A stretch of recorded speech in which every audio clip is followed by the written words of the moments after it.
All of us reach a point in time where we are depleted and need to somehow find a way to reignite the fire within. But how do we spark that flame? Welcome to Reignite Resilience, where we will venture into the heart of the human spirit. We'll discuss the art of reigniting our passion and strategies to stoke our enthusiasm. And now, here are your hosts, Natalie Davis and Pamela Cass.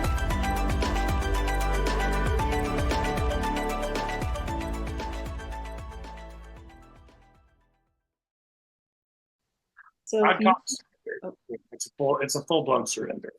Like, I totally F this up. I can't do this anymore. I need some help. Yeah. So, and then just being willing to go through that process, which is hard. It's just super hard. So if you're talking to somebody that is in a relationship or knows somebody that they think might be in a similar situation, are there signs for people to be looking for? Because I imagine that there were points for both of you that you were almost like crying for help or wanted help, but maybe just didn't even realize it. Are there things that people that are on the outside can be aware of so that they can lean in? Because I do think it is something that very few people can just say, you know what, I'm going to stop drinking and don't need any support. I am assuming most people need something, whether it's a higher power or it's family or friends. You guys were blessed to the fact that you have incredible families and support that were there for you and pushed you, but not everybody has that. Yeah. And I think you're right. That rehab process is, for me, I would say, if you're there and you just want help, go to a meeting. They're everywhere. They're all the time. We're not preaching AA. We're not supporting AA. We're not doing anything like that, but it's very helpful. And if you want immediate help, immediate support, and you don't have anyone in your life that you feel like you can go to, do that. Go to that. That's the best place that you can start. And then I would say from there, rehab is a great option. We have really, really, really, really great medical facilities in Northern Colorado. There's amazing rehab facilities here from Boulder, Denver, Northern Colorado. I went to one in Loveland. And then if you're the individual on the outside and you're like, gosh, I think this person might be an alcoholic, they actually have very similar meetings for family members of alcoholics called Al-Anon. Exact same structure. It's just geared towards those people that are with an alcoholic in a relationship with them or drug addicts. So those are great resources that you can use. And I would just go into those meetings and listen, speak up. And if it rings a bell, then maybe have that conversation, open that conversation. And really, the thing that I want people to understand about alcoholics is that once we get to a certain point, we don't really have control over it. We do and we don't, right? The medical world sees this as a clinical disease, right? As something like, this is a sickness that these people are dealing with.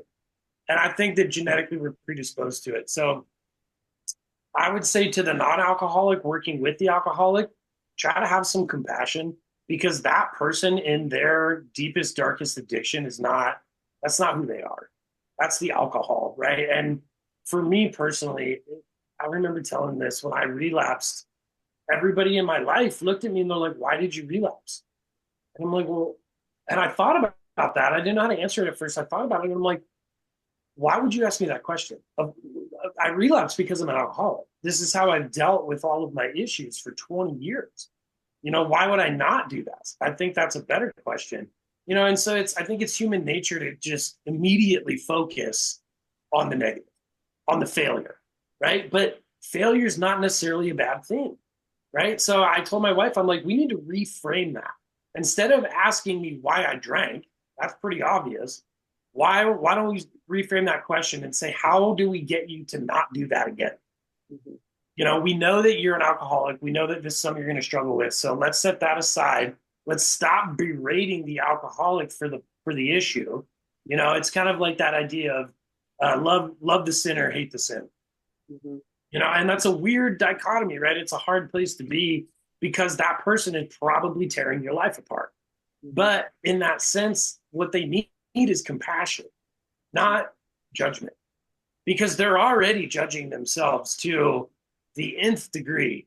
And that's why they're struggling with the alcoholism, is because they hate themselves. So by you coming in and making them feel even worse, it's just not helpful, right? So it's a weird place for the non-alcoholic to be, because it's a true place of service, and it's like, hey, I'm going to do whatever it takes to get this person the help. But then at that point, that person, that alcoholic, needs to pick up, they got to pick up the ball and play the game. And if they don't, then, at that point, I think that's where hard decisions start to be made. Is this somebody that I want to continue to spend my life with? And, I have really good friends that are struggling, and their wives reach out to me. And the first thing I always ask them is, are you safe? Because you never know. And there's been multiple times where, yeah, I don't necessarily feel safe. Can you come over? Whatever. But that's not that person, and in that regard too, you've got to make those decisions for yourself. And I told her that. It's like, look, I love your husband to death, but if he's putting you in danger, then you need to leave, and you have every right to do that. So it's tough, I feel like Aaron and I are, I don't know, man, just going into this darkness, right? Like, that's why we named our podcast Shattered Darkness, because this is so chaotic. Yeah. And it doesn't make sense. It's for the non-alcoholic and the alcoholic. It's just chaos. Yeah. And so to try to unwind that chaos, it's really difficult. I don't Well, know. I think, Mitch, you touch on a big piece, because when we look at alcoholism or any type of addiction as a disease, then you layer that with the habits that are created, right? Because, I mean, you talk about the things that you went through in 2024, and there are many moments where I think, oh, well, you just have a cocktail now, right? Like, right? What do you do? I'm just going to go home and have a cocktail. And so you have not only the disease that you're working through, but the habits that you've created. And we know how long it takes, just the human mind to detach from these habits that we go through life and creating. And as you mentioned, these are habits that you worked on creating for 20 years, right? So they're kind of, subconscious habits, which yeah, you don't even really realize that they're there. yeah, Well, yeah, exactly. And that's where I think that full surrender has to come. It's got to be this, like, okay, I'm laying down every decision for just because I simply can't do it right now. And then you rebuild it, right? Like, that's step one in AA, is to say, I have zero control over my addiction, and I'm going to give it to God. yeah. Dude, I think, when you talk about decisions, a lot of people think decisions equal consequences. And if you're approaching someone, if you're a mom or a son or wife, spouse, anything, if you're approaching someone, you need to help them make that decision so there's zero negative consequences from that decision, meaning a soft landing. Fighting fire with fire on alcoholics is really, really tough, because most likely it's going to lead to an explosion. And if you come to someone, it's a lot easier. If someone were to come to me and say, man, how are you doing? Honestly, how are you doing? You're more willing to open up, and then it's okay, let's go. Or not necessarily coming out and just offering rehab straight away, but listening, compassion, like Mitch said. And it doesn't have to be a right now, let's get up and go. Life isn't the intervention show on A&E. It's not. Yeah. It's not that. But at So, the same, it's out of thought too, because get it. And I would say to the non-alcoholic person, get them in touch with somebody that understands it. Yeah, because that's just something that that's where the meetings, I think, are super important, because my wife never got it. She still doesn't get it. right. I struggle with nicotine. I mean, I have an addictive personality. And she just never will get that. And so I think it was really helpful for me to see the brokenness in other people, honestly. I know that sounds really crappy, but all of a sudden, for so long, I felt like I was on this island, and I told my wife that many times, like, I feel like I'm emotionally on this island. but it was all of this stuff that I was creating inside of myself, right? It was the guilt, the shame, the lying, all of it, which my wife knew about it. She just decided to let me kind of go through my process. So, sorry, I feel like we totally went on a tangent No, there, but hey, not to interrupt, man, but that point can't be understated. That was the only thing that I was, well, I shouldn't say it that way. I'm extremely excited I went to those two meetings because listening to everybody like, that's me, that's me, that's me. Nice.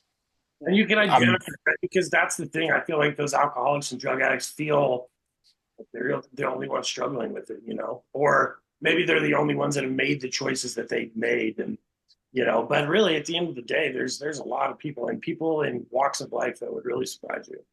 Yeah. yeah. That mask it very well. Exactly. I That mean, you wouldn't even know.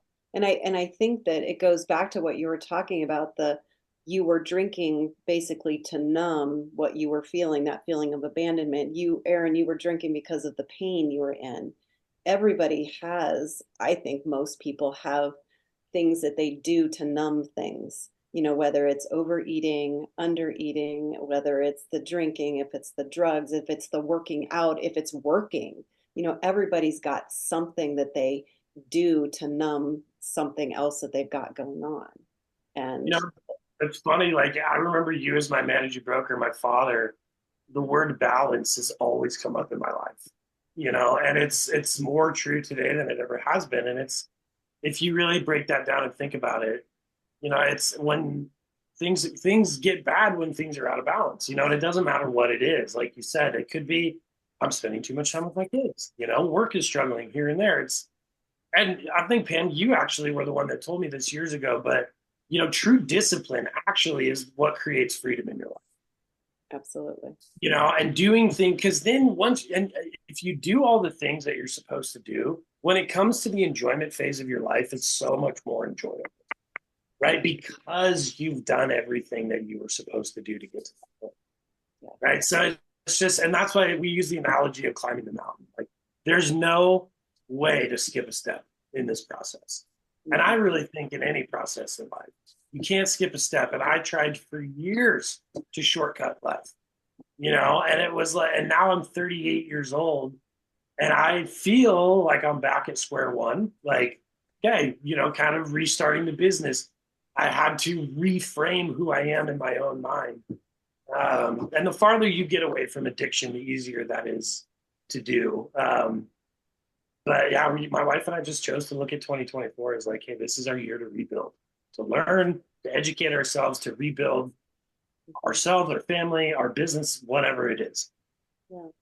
Well, I think, we live in a world of everything's hyper sped up. You see people on social media, they start something and then they're a millionaire. They go on a weight loss journey and then they're thin. And it's like everything's so hyper fast. People think that there's no work behind everything And that that's people have done. yeah, you're right, and that's the part. I feel like the next generation behind us is starting to get that because I'm starting to see these videos on social media where it's like somebody lands this like 200-meter ski jump or whatever, but then they rewind it and it's like, how did they get to that point, right? And it's like, let's focus on the grind, and let's focus on that, and let's equip people with the tools and things that they need to practice resiliency in their own life, right? To rebuild themselves, to admit like, yeah, okay, I'm really messed up over here. I need some help. This idea of toxic masculinity where it's like, I'm a man, I just hold on to this, dude. The strongest men in my life are the ones that cry on my shoulder, and allow me to do the same thing. Because at the end of the day, I'm still an emotional being, Mm-hmm. and I am who I am. I am who God created me to be. And I need those things in my life, and God created me that way. So why are we running away from those things instead of towards them? Yeah. Well, and I think that like with your journey and with any journey that anybody's taking, it's the getting up every day and just keep going because you're going to have really good days and you're going to have really crappy days.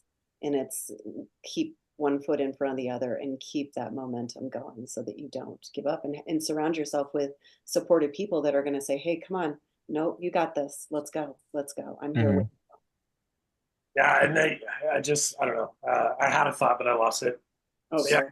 You're totally right. It'll come back. It will come back. In the meantime, while you're thinking about it, the only thing I can think about is like Biggie's verse on "It was all a dream." We want to hear the dream, Mitch. What was this dream that you had that you woke up, you documented it, and now we have the birth of a podcast and lives that are being transformed via the podcast. Walk us through that piece.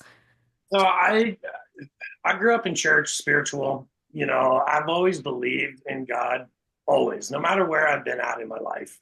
It's been a part of my life. I feel like I'm a very faith-driven person. It's weird because I can rationalize it. One of my favorite podcasts right now is Fallen Civilizations, which totally challenges faith, but I love it. So anyways, I say all that to say I feel like this dream was from God.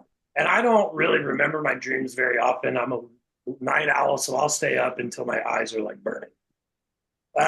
It's crazy, I know, but I get a lot of good stuff done. So when I fall asleep hard, and I usually don't remember my dreams, but it was so vivid, and it was just like I was living everything that we just went through over the past 8 months, right? Like, so it was, okay, I knew the topic. The topic was given to me, sobriety. We are going to bridge the gaps in sobriety. And it's hard for me to put it in imagery, but so the idea is there.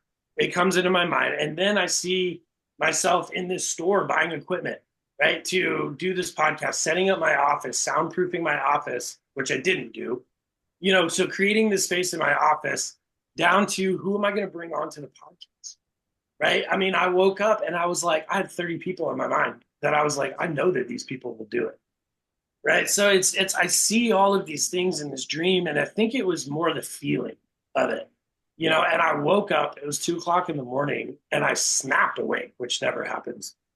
I mean, it was probably more like 4 or 5 o'clock in the morning, but snap awake, and I've got this whole vision and this desire inside of me that I maybe only felt 1 or 2 other times in my life. And so I just went down to my office and I wrote it all down. And I just wrote everything that I could think of. Like, these are the people that you want to have on. This is what it's going to look like. This is the vibe that I wanted it to be. You know, I grew up skating, snowboarding, kind of really into that grunge culture, tattoos, things like that. So that like had the idea. I already knew who I was going to go to for the graphics. My best friend, I already knew what my tagline wanted to be. What good shall I do this day for Tyler? You know, I just had all of these things, and it was like God just rolled it all up into a ball and just stuffed it into my mind. And I was able to just articulate everything perfectly. And then on top of it, it was funny, Aaron talks about our relationship. I start talking about this thing, telling people about it. And all in the meantime, I'm trying to find a co-host. All the while, Aaron's already behind the scenes working on it. I had this idea of who I wanted to be my co-host. And God could not have chose the more perfect person because we are so opposite.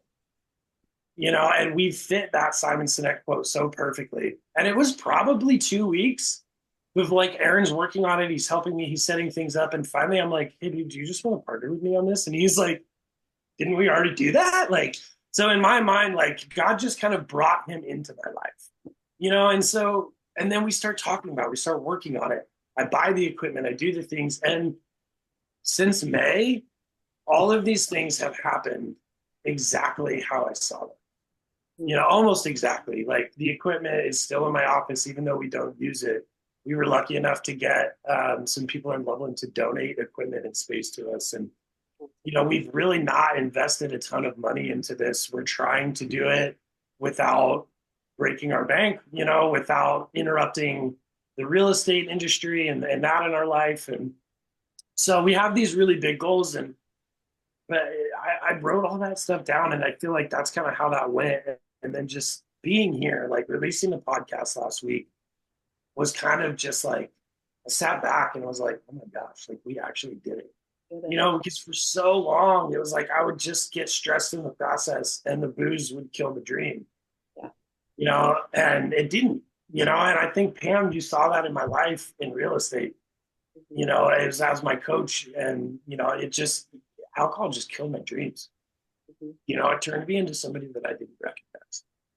And that's the other thing, man. It just takes things away from you. It causes you to do things that you told yourself you'd never do, you know? And so I was sitting here last week listening to myself, which I hate doing.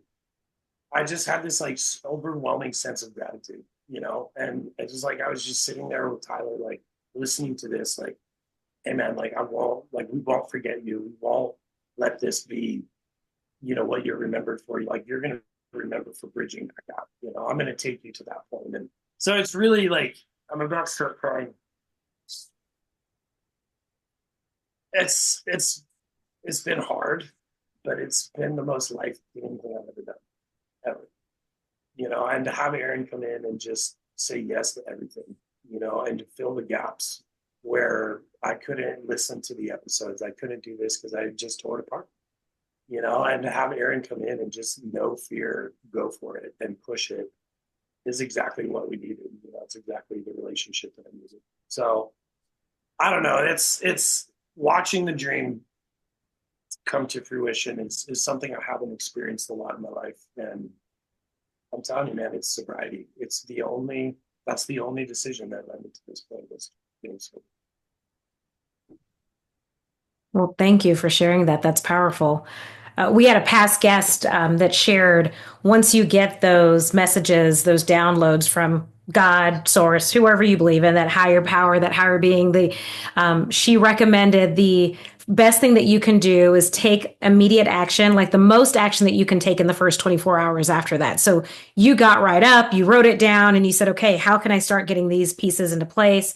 Who's on my team? Who's making this work? And here you are. So kudos to you for that. Yeah. I don't, like Aaron said, like we don't say it enough to each other. We just get in and we grind. And yeah, I'm really grateful for him. And I love you, dude. I appreciate everything you've done. That's I love you too, bro. That's awesome. It's way more fun to have somebody that has a shared passion to do it. So yeah. Exactly. So yeah, we're excited to see where it goes. And you know, really our goal was our community was just to focus on the community, you know, and if there's people out there that want to be on our podcast, shoot us an email, shattereddarkness5@gmail.com. And, you know, we'll set up an interview and go through that. But really, it's just, I just want to bring this to our community. Mm-hmm. You know what's cool though, Mitch, is I was looking, so, you know, Mitch is the vision and I'm the nerd behind the scenes. I'm looking at all of our video analytics and seeing where we've reached and all that. And, you know, we're in UK, we're in Spain, we're in Indiana, you know, we're gonna have all these guests from all these different places. And so we do want to take care of our community. Our Northern Colorado is our backyard, of course, but we're not going to limit ourselves to that. If we grow this thing to where we want it to be, you know, we're going to be a resource for people wherever, however is needed. Because one thing Mitch didn't touch on is of his buddy who passed away right before he died by suicide was of his last calls. They were to rehab facilities and none of which took his insurance, which I'm going to cuss. It's bullshit. There is no reason that we shouldn't have resources for that. Like even a waiting period, like what could happen in 2 weeks? You know, we want to be immediate. We want to be fast. I mean, not to play into this whole microwave culture, but we want to be able to fast moving ship so that if we had money sitting right here, boom, your sister needs help. Away you go. Here, go get right. You know, It needs to be. Mitch's vision is so big. I don't think you realize how, and it was really easy to piggyback on. And like, dude, let's go. This is easy. Let's just talk about it. That's the first step. Talk about it. Love it. I love it. And I think hopefully people listening to our podcast, I mean, they can reach out to you if they have resources for you. Yeah. That would be the goal, is that you guys get somebody that reaches out and says, hey, we've got this resource that we maybe don't even know about yet. Yeah. Yeah. And who knows, you know, I mean, I've got a buddy in Texas that I'm getting to know a little bit that's in the same space. And his goal is to start his own rehab facility. You know, so really, I have no idea where this is going to go. You know, I think another thing that was huge in the process was living in the moment. You know, and just focusing on today. I know it sounds super cliche, but I always say make your plans for the future, but don't live there.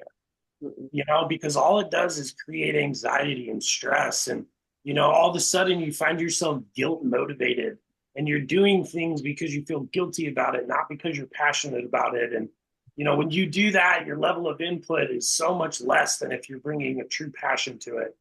So I don't know. I just look at today, right? What can I do right now that is going to push that rock up there? Love it. I love it. So which day of the week does the podcast air? How can they find you? All of that good stuff so that our listeners. So Mondays we release new episodes. Right now we're on YouTube, and it's Shattered Darkness NoCo. That's Instagram. YouTube. Shattered Darkness podcast, Okay. and then on Spotify, Shattered Darkness. Okay. And Instagram, you can follow us at Shattered Darkness NoCo.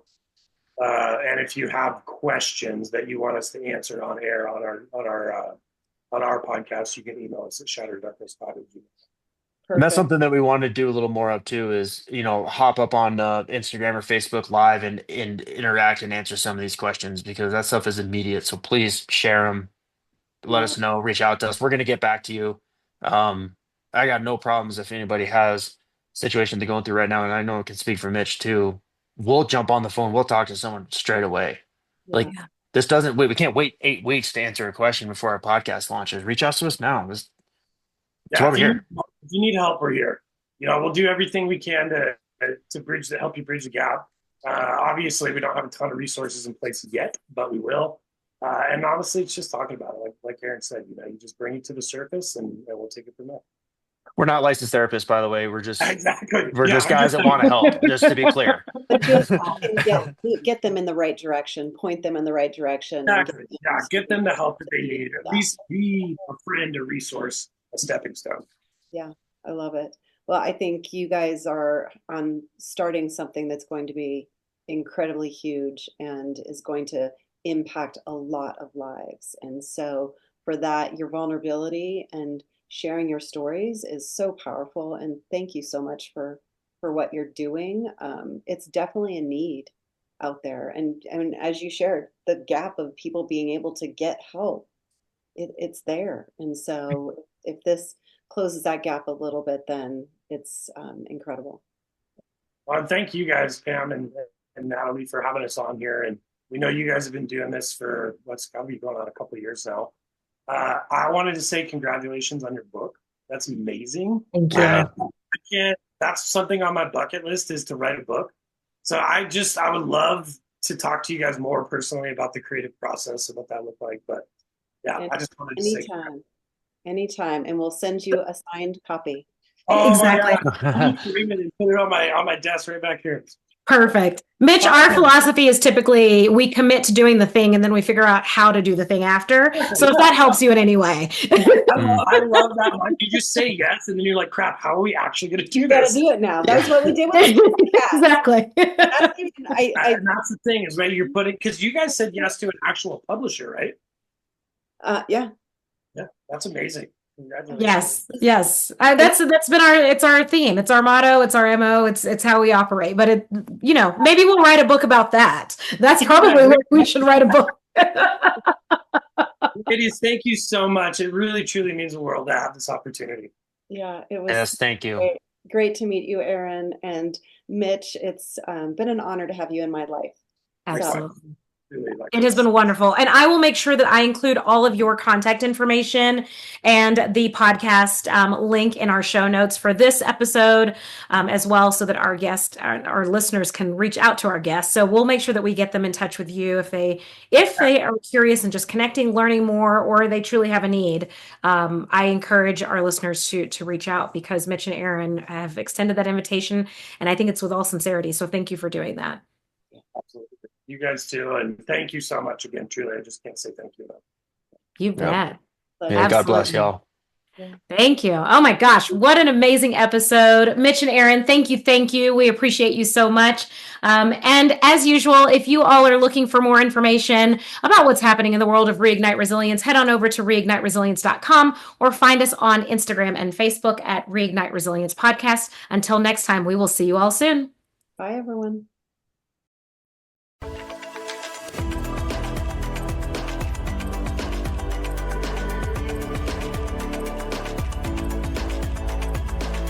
Thank you for joining us today on the Reignite Resilience podcast. We hope you had some aha moments and learned a few new real-life ideas to fuel the flames of passion. Please subscribe on your favorite streaming platform, like or download your favorite episodes, and of course, share with your friends and family. We look forward to seeing you again next time on Reignite Resilience.